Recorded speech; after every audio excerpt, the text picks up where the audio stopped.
Oh, hello, this is Tak Chung from Walk with Tak. Welcome to my YouTube channel. If you enjoyed this video, please like, subscribe, and share. This video is in response to a viewer's question. She told me that recently she was at a dinner party and the host served an egg, which he calls it a soy sauce egg. She said she never heard of it or had it before, but she really liked it. And she asked me, how do I make it? A soy sauce egg is a very traditional Chinese dish. It is extremely simple. Basically, it is a hard-boiled egg, and then you soak it in soy sauce. I make it often because it makes a very nice snack. And my wife really enjoys it. So in this video, I'm going to show you how to make soy sauce egg. The first step is to make some hard-boiled egg. Now, hard-boiled egg is relatively easy to make. All you have to do is boil them in water. This is what I used to do until one of my friends told me that it is much easier to make hard-boiled egg by steaming them. And the result of steaming and boiling them in water is about the same. And it turned out that if you steam them, it is less messy. And since I have a 12-inch steamer, I can steam easily about a couple dozen of eggs in it. So the first thing I did is that I add some water to the wok. And I don't really need that much water. I use about 4 cups of water. I put my 12-inch steamer in the wok, and I bring the water to boil. For this particular batch, I use 15 eggs. After I add the egg to the steamer, I turn the heat of the burner to medium-low. This will keep the water in a light simmer. I'm going to steam the egg for about 25 minutes. So I want to make sure that I have enough water in the wok. I'm going to come back to check every 10 minutes to make sure that the wok do not run dry. By keeping the stove in medium-low in setting, it will keep the water in a light simmer. In this case, 5 cups of water should last for about 25 minutes. If you have a bamboo steamer, this is a wonderful way to make hard-boiled egg. I find it easier than boiling a pot of water. However, either way works. And 25 minutes later, I am ready to peel the egg. So I have a bowl of cold water ready on hand. I'm going to transfer 3 eggs at a time to the cold water. The reason is that I want to keep the water cold. If I transfer too many eggs at the same time, the water will not stay cold. Next, I take the bowl with the eggs to the sink. I'm going to keep running it with cold water.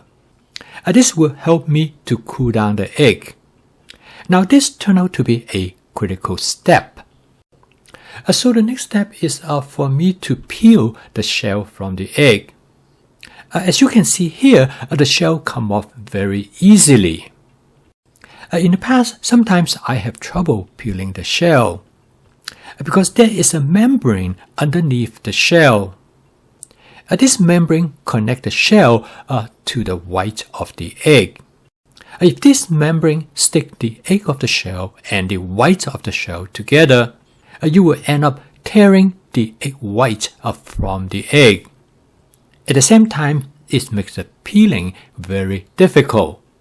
The key is that to cool the egg rapidly after you remove the egg from, in this case, the steamer, or in other case, from boiling water. By plunging them into cold water is not enough.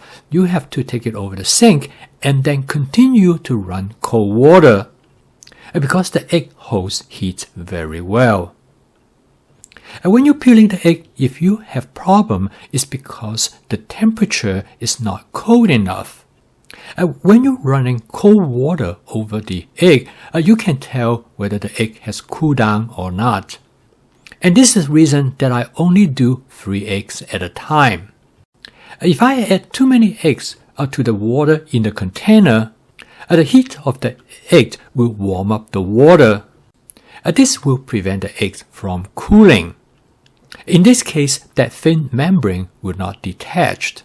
In this case, when you try to peel the egg, it will detach the egg white.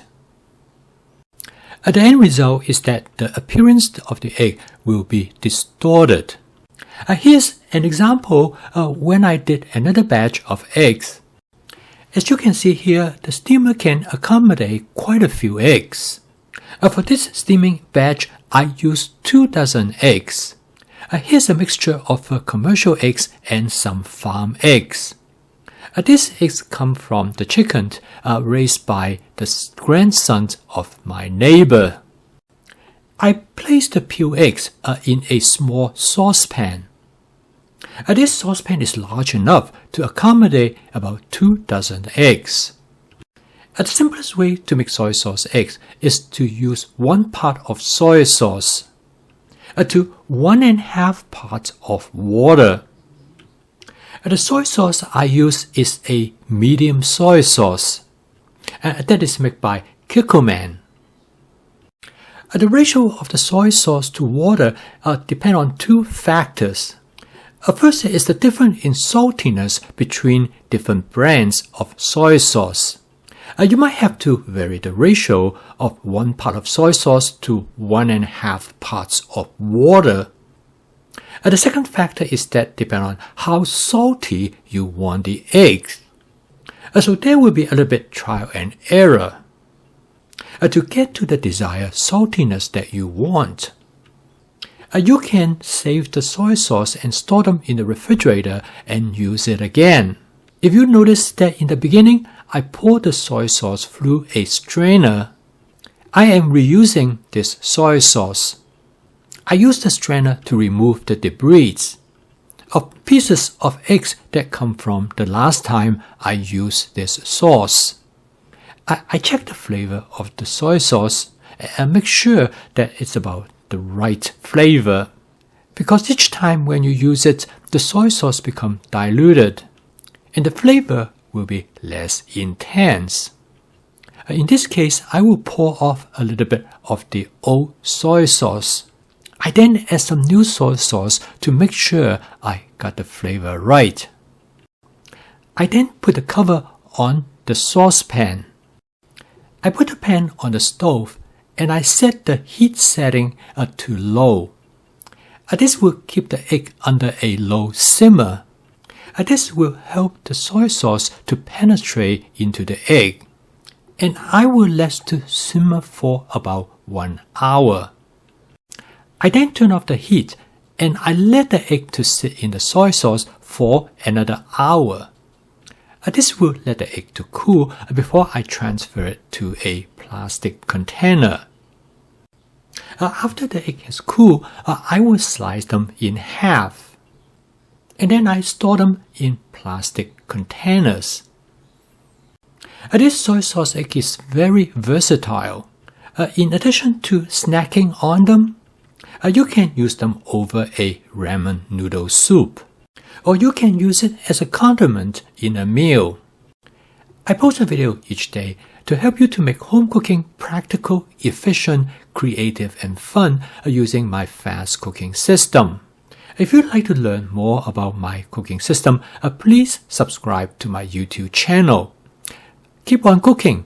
I will see you tomorrow.